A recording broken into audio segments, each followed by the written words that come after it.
Good morning. This is Rajesh Sharma. Welcome to today's headline show. ఇవాళ దినపత్రికల్లో ప్రధానంగా వచ్చిన వార్తలు, వాటికి సంబంధించిన భిన్నమైన కోణాలు నేను ఎక్స్ప్లెయిన్ చేయబోతున్నాను. మనందరికీ తెలుసు, ఢిల్లీ వేదికగా అటు జాతీయ రాజకీయాలు కొనసాగుతున్నాయి, సేమ్ టైం తెలంగాణకు సంబంధించిన రాజకీయాలు కూడా కొనసాగుతున్న పరిస్థితి. ఎందుకంటే 3 రోజులుగా ముఖ్యమంత్రి రేవంత్ రెడ్డి ఢిల్లీలో మకాం వేశారు. కేబినెట్ కూర్పుకు సంబంధించి, అదే రకంగా కొత్త పిసిసి అధ్యక్షునికి సంబంధించి, నామినేటెడ్ పోస్టులకు సంబంధించి అధిష్టానంతో సమాలోచనలు కొనసాగిస్తున్న పరిస్థితి. పేరుకు ఎంపీల ప్రమాణ స్వీకారానికి హాజరవడానికి ఢిల్లీ వెళ్లారు రేవంత్ రెడ్డి అన్నారు. కానీ ఓవరాల్గా తెర వెనుక జరుగుతున్నది మాత్రం కేబినెట్ కూర్పుకు సంబంధించి పెద్ద ఎత్తున సమాలోచనలు కొనసాగుతున్నాయి. ఎందుకంటే రేవంత్ రెడ్డి కొన్ని పేర్లు ఇస్తే మరికొన్ని పేర్లు ఇచ్చిన పరిస్థితి. ఓవరాల్గా అన్ని సమీకరణలను దృష్టిలో పెట్టుకొని అధిష్టానం డైరెక్షన్స్ ఇవ్వబోతోంది సీఎం రేవంత్ రెడ్డికి. ముఖ్యంగా 6 బెర్తులు ఖాళీ ఉన్నాయి తెలంగాణ కేబినెట్లో. వాటిని భర్తీ చేసేందుకు ఎవరెవరికి అవకాశాలు ఇవ్వాలి? పార్టీలో కొత్తగా చేరిన బీఆర్ఎస్ ఎమ్మెల్యేలకు కూడా అవకాశం కల్పించాలా, లేకపోతే సుదీర్ఘకాలంగా పార్టీని అట్టిపెట్టుకుని ఉన్న నాయకులకు అవకాశం కల్పించాలా? అదే రకంగా సామాజిక సమీకరణలను ఏ రకంగా దృష్టిలో పెట్టుకోవాలి? ఉమ్మడి జిల్లాల ప్రాతిపదికన ఏ జిల్లాలకు ప్రాతినిధ్యం కల్పించాలి? ఇవన్నీ అంశాలు కూడా చర్చ కొనసాగుతున్న పరిస్థితి.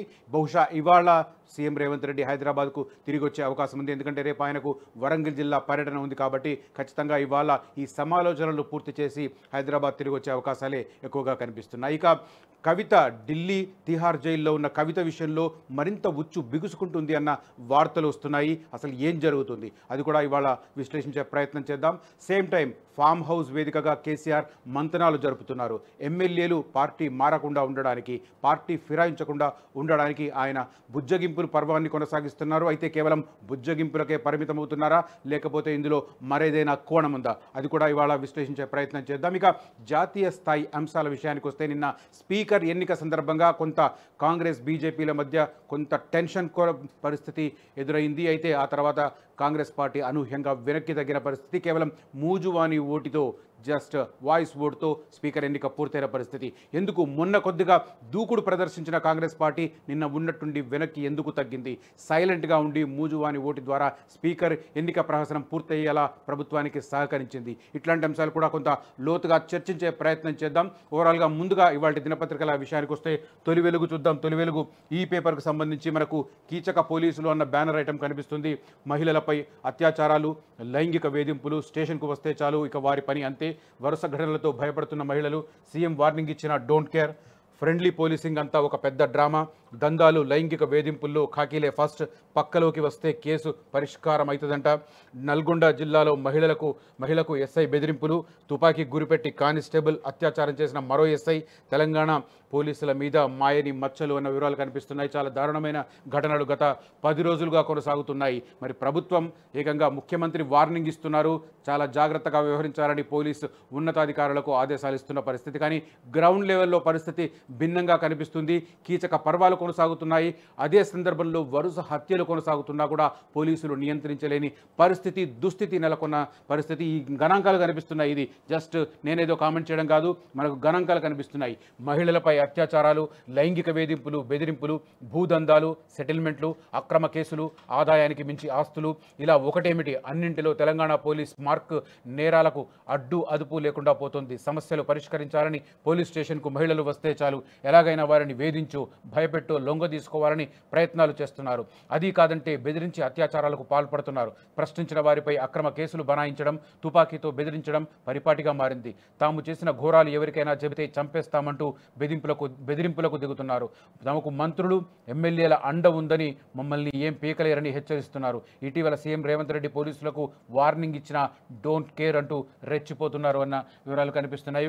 ఓవరాల్గా ఈ గణాంకాలు కూడా మనకు ఇక్కడ చూసుకోవచ్చు. ఎన్ని ఈ మధ్య జరిగిన నేరాలకు సంబంధించిన డీటెయిల్స్. వరంగల్ జిల్లా గీసుకొండలో ఇన్స్పెక్టర్ దామెర సబ్ ఇన్స్పెక్టర్ హరిప్రియలు హద్దుమీరి ప్రవర్తిస్తూ ప్రేమాయణం సాగిస్తుండడంతో వారిపై పోలీసు ఉన్నతాధికారులు సస్పెన్షన్ వేటు వేస్తారు. ఇదొక example. Warangal CBCID inspector Ravi తన తోటి మహిళా ఇన్స్పెక్టర్తో ఆమె ఇంట్లోనే రాసక్రీడలు సాగిస్తుండగా పోలీసు ఉన్నతాధికారులు వారిని రెడ్ హ్యాండెడ్గా పట్టుకొని సస్పెండ్ చేశారు. One more example. మహిళపై అత్యాచారం చేసిన మారేడుపల్లి ఇన్స్పెక్టర్ నరసింహరావుపై సస్పెన్షన్ వేశారు.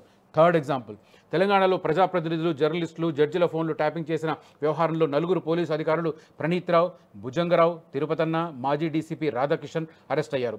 విశ్రాంత ఐజీ కేసులో కీలక నిందితుడిగా ఉన్నారని, ఆయన అమెరికాలో పాగా వేశారని తెలిసింది. ఫోన్ ట్యాపింగ్ కాకుండా ఎన్నికల సమయంలో అధికార బీఆర్ఎస్ పార్టీ తరపున డబ్బు తరలింపునకు పోలీసులే ఎస్కార్ట్ ఏర్పాటు చేశారనే విషయం వెలుగు చూస్తుంది. ఎంత దారుణమైన విషయాలంటే ఒక్కొక్కటి. తర్వాత ఉమామహేశ్వరరావుకు సంబంధించిన ఏసీపీ కేసులో ఆయన రియల్ ఎస్టేట్ కంపెనీల నుంచి డబ్బులు వసూలు చేశారు, ఆదాయకు మించిన ఆస్తుల కేసులో అరెస్ట్ అయ్యారు. సిసిఎస్ ఇన్స్పెక్టర్ సుధాకర్ ఓ కేసులో 3 లక్షల లంచం తీసుకుంటూ రెడ్ హ్యాండెడ్గా దొరికి అరెస్ట్ అయ్యాడు. సాక్షాత్తు విశ్రాంత ఐఏఎస్ అధికారి బన్వర్లాల్ ఇంటి కబ్జా కేసులో ఐపీఎస్ అధికారి నవీన్పై పోలీసులు కేసు పెట్టారు. నారాయణపేట జిల్లా ఉట్కూరు పోలీస్ స్టేషన్ పరిధిలో తనను కొట్టి చంపుతున్నారని ఓ బాధితుడు 100కు డయల్ చేసిన ఎస్ఐ బిజ్జ శ్రీనివాసులు స్పందించలేదు. దీంతో బాధితుడు హత్యకు గురయ్యాడు.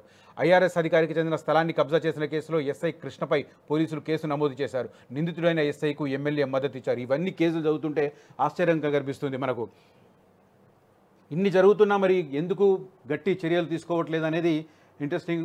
సీఎం చెప్పినా డోంట్ కేర్, సీఎం చెప్పినా కూడా పోలీసు ఉన్నతాధికారులు మరి గట్టి చర్యలు ఎందుకు తీసుకోవట్లేదు? జస్ట్ సస్పెన్షన్ చేసి ఊరుకుంటున్నారు. ఆ కేసు అలా కొనసాగుతుంది. ఆ తర్వాత కొంతకాలానికి మళ్ళీ ఆ సస్పెన్షన్ ఎత్తేస్తారు, అతన్ని మళ్ళీ సర్వీస్లోకి వస్తాడు. మరి అలాంటి ఆగడాలే మళ్ళీ కొనసాగిన పరిస్థితి. ఒక్క పెద్దపల్లి విషయంలో మాత్రం కొద్దిగా గట్టిగా నిర్ణయం తీసుకున్నట్టు కనిపిస్తుంది, కానీ మిగతా అన్ని క్లియర్ కట్గా తెలుస్తుంది. తెలంగాణ పోలీసులు వరుస కేసుల్లో సస్పెన్షన్లకు గురవుతున్నారు. కొందరిని ఏకంగా ఉద్యోగాల నుంచి డిస్మిస్ చేస్తున్నారు. ఓ పోలీస్ అధికారి మహిళా కానిస్టేబుల్పై అత్యాచారానికి పాల్పడ్డాడు. మరో పోలీస్ అధికారి అక్రమాస్తులు కూడగట్టి సస్పెండ్ అయ్యారు. ఓ పోలీస్ ఇన్స్పెక్టర్ గెస్ట్ హౌస్లో ఓ మహిళతో రాసక్రీడలు జరిపారు.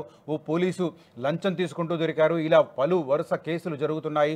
చట్టాన్ని కాపాడాల్సిన వారే దాన్ని ఉల్లంఘిస్తున్నారు.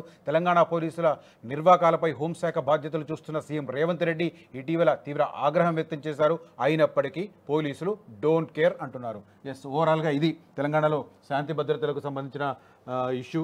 ఏకంగా సర్వీస్ రివాల్వర్ను పెట్టి మహిళల మీద, తోటి కానిస్టేబుల్ మీద అత్యాచారం చేసిన పరిస్థితి. అసలైన తొలి వెలుగు. ఫాలో వాట్సాప్ @తొలి వెలుగు అఫీషియల్.